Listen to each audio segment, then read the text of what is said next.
What's up, guys? Aldo here with PragerU, and today I'm joined by Frontlines reporter for Turning Point USA, Savannah Hernandez, and Tenet field reporter Taylor Hanson. Thanks so much for being here, you guys. Pride Month is officially over, but they experienced the full experience of Pride at San Francisco. You guys were just there, and I want to play a couple clips.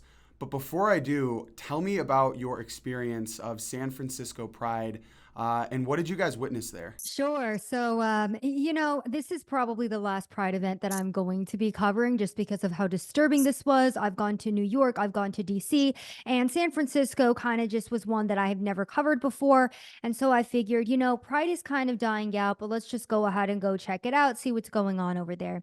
Now, this was one of the most vulgar and lewd prides I'd ever seen in my life. I mean, to be honest with you, Aldo, I came away from this experience like this is a top three most traumatizing experience for me because we are talking fully erect adults in front of children. We are talking, young girls that are showing off their mastectomy scars, which unfortunately isn't new. We're talking about adults urinating on each other in public and imitating or even just having open sex with each other in the street. So this was Pride in San Francisco. Again, it was completely shocking because this typically would be illegal to do in public, but for some reason, it is okay not only to do this in public, but in front of children. So, again, that was just like a very brief synopsis of what we saw there. Taylor, go ahead.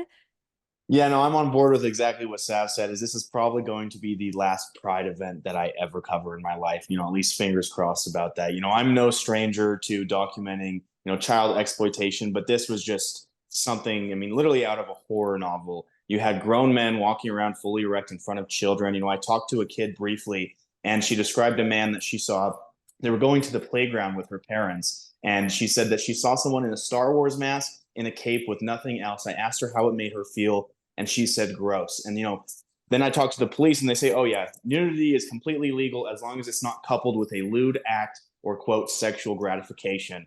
And then you walk into this zone, and there's quite literally public urination in people's mouths, a man swimming in a kiddie pool full of urine. So it's just something that I never thought I would experience. Me and Sam made the joke, was like, who would have thought this would have been the next story that we end up covering together, is something this horrifying. But I hope that obviously a lot of eyes have been on this coverage, but I hope something can change and there can be some accountability within the San Francisco Police Department, because they've outright admitted that what was going on with the kiddie pool and the in public was completely illegal, but they're just not going to enforce it because it's a pick your own battles kind of day. Both of your guys' footage went very viral on Twitter and on Instagram. For those who didn't see it, I want to play a couple of the clips that you guys posted. This one from Sav got over 11 million impressions on X, and I want you guys to see that now.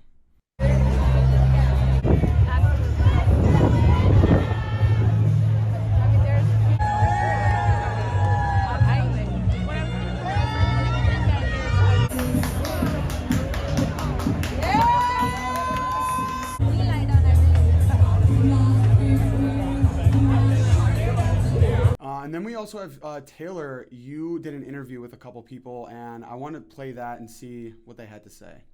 Brings you to Pride today? It's a fun event. Fun event? Yeah.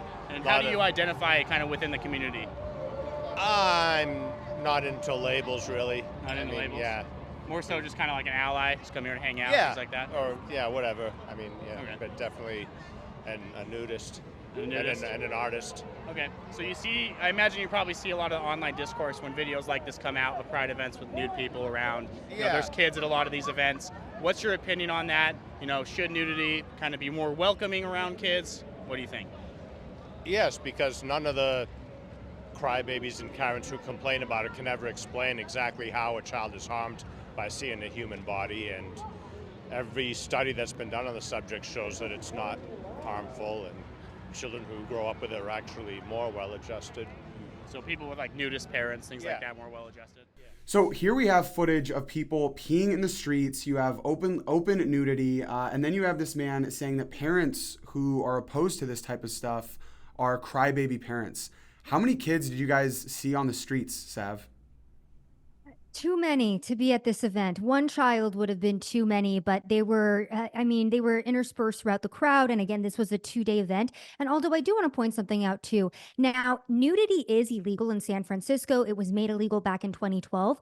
Unless you have a city or state issued permit for a parade, a festival, or an event just like this one. So I just really want to hound home the fact that this is something that was only allowed to happen by permission from the mayor of San Francisco and the government officials of California. So absolutely disgusting what was displayed. Again, one child at this event was too many. Another thing I wanted to point out too is these nudists that were there were positioning themselves in such a way that as many people as possible had to view their bodies. So you had a main stage portion of this event, and this is where the most people convened. And you had this nudist standing there. He wasn't facing toward the stage, he was facing toward all of the people heading toward the stage. And I did a lap around the Pride event. They blocked off several city blocks for this. It was a very large event. And I walked back to this man an hour later, and he was still standing in this exact same position. And again, too, regarding those police officers who said, oh, well, it's not illegal if there's no sexual gratification. Again, we saw grown men with full erections. And I know that this is very explicit. I don't even like talking about this, but it's like, as a grown adult, if this invokes shock and disgust from me, I can't imagine what these children felt. And again, the fact that they were exposed to this, it's like I am even having trouble verbalizing the horror, the disgust. This was essentially a giant pedophile parade. Yeah, and time again, it seems like if you're waving a rainbow flag in front of you and you have a rainbow flag with you, any and all behavior is suddenly forgiven because you're part of this oppressed minority group. And, you know, I've covered plenty of Pride events, LGBTQ events in my day, some of which with you and Taylor. And the message that I get time and time again is that Pride is to celebrate, you know, being who they are. It's to be unapologetic about who they were born as.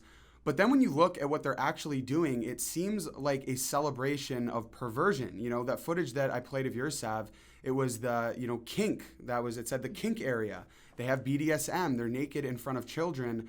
You know, what are these Pride events actually capturing? This seems to be a common messaging when you go to these events, Taylor, that they're celebrating Pride. They're celebrating who they are. But what they actually do seems like something entirely different. What do you think is the real message that they're trying to send at these Pride events? Well, they're essentially trying to send, you know, they say it's in name of inclusivity. That inclusivity is, you know, the great thing that we should all be practicing. But, you know, when you walk into a zone like this or any of these events, the only thing that I get off of it is we can do anything we want, and there is absolutely nothing you or the police can do about it.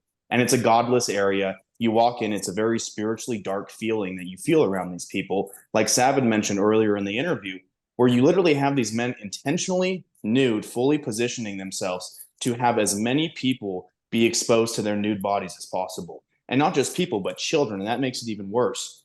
And, you know, in some of my interviews that I talk to with these people, they quite literally say that's the gratification that they get. They like the reactions of people seeing them naked, which is by definition sexual gratification. So illegal by the police. And, you know, public nudity is illegal, but if you fly a rainbow flag, it's all okay. And then you have people being charged for felonies in Florida and conservative states for quite literally leaving marks on a Pride mural. So you see kind of a two-tier justice system here. You can have pedophiles openly, basically soliciting and traumatizing children, but God forbid you drive some scooters across some 16-year-old kids, a Pride mural, and they're going to charge you with a felony. And what's even more shocking when looking at this footage is realizing that the same people that are in public doing BDSM and their kink performances, these same people can legally adopt children. They can legally be guardians of these children. And I know it's a big discussion on Twitter right now. Before we go, I want to ask you, Sav, one thing, and it's criticism that I've gotten when reporting on the degeneracy that we see in this country, is a lot of people say, why are you even reporting it? Why are you showing millions of people this disgusting, degenerate footage that they otherwise wouldn't experience? What is this really doing? I think it's important to expose this type of thing because it highlights just what we have accepted as a country at this point. The fact that we have open urination in our streets and adults performing sex acts on each other just shows how far we've fallen as a country. The fact that there's children there and then you have police officers who are watching and ignoring this happen shows just how far we've fallen as a country. So I think it's really important for us to expose this because it is uncomfortable and it is disgusting to see. And that is the correct reaction that should be invoked in every single American when they see this type of thing. Exposing this and bringing light to it is the best way to get this shut down. And I mean, that's ultimately what we're hoping for, right? We are hoping that this garners enough backlash that children are no longer allowed to go to these events. It's absolutely disgusting that this is even a conversation that we're having. But I mean, I think Texas is a really good example of this, or even Florida. The journalists who have gone and exposed this, some of the results of that have been kids being denied going into drag shows now, event areas getting their alcohol licenses revoked if they do allow children to these events. So this is all about protecting children. And again, unveiling just how far we've fallen as a country. Well, I really appreciate your guys' footage. It is important work. Thank you guys so much for covering this stuff because it's important and we need to wipe this from our country. For your guys' reporting, for everybody watching at home, where can we find your footage and where can we find your work, Sav? You guys can go follow me at Twitter or on Twitter or X now. Sorry, it's been so long. Oh my goodness. On X, Sav Says, YouTube and Rumble, same name. And Taylor? On X, you can follow me at Taylor USA. It's Tayler USA, spelled the right way, and then at Watch Tenet Now. All my stuff goes exclusively on Tenet, and then is quote tweeted on my page and shared from there. Thank you guys so much for joining us. If you guys are watching at home, make sure you guys hit subscribe so you stay up to date on all the updates from this story and more. Make sure to follow Sav and Taylor across social medias, and I'll see you guys in the next one. Thanks so much.